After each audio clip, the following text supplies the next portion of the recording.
What's happening is a nightmare that must end. Those were the words used by the Secretary General of the United Nations to describe the current situation in Gaza.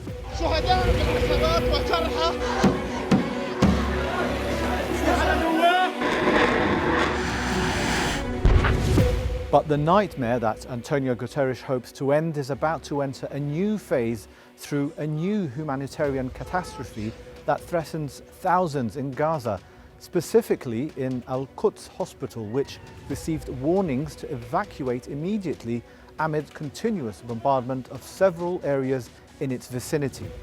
The hospital contains hundreds of sick and injured people, in addition to about 1,400 displaced taking shelter, which threatens to cause a disaster greater than the bombing of the Baptist hospital 2 weeks ago. This humanitarian tragedy in Gaza is not limited to fears of targeting AlQuds Hospital.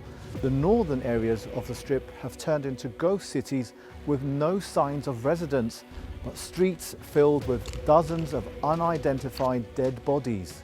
Not far from such scenes are clashes still continuing between Palestinian factions and the Israeli occupation forces that are trying to make a ground incursion into the Gaza Strip.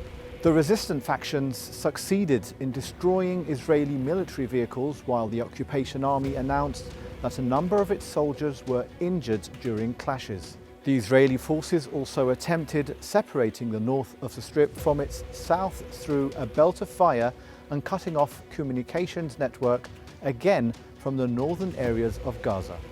Clashes and escalation is also being witnessed on the Lebanese border after an Israeli military observation point was targeted with gunfire from Lebanon, according to Israeli media. Meanwhile, the occupation army targeted Syrian military points in the Golan amid fears of an expansion of the conflict and international and regional attempts to prevent further escalation.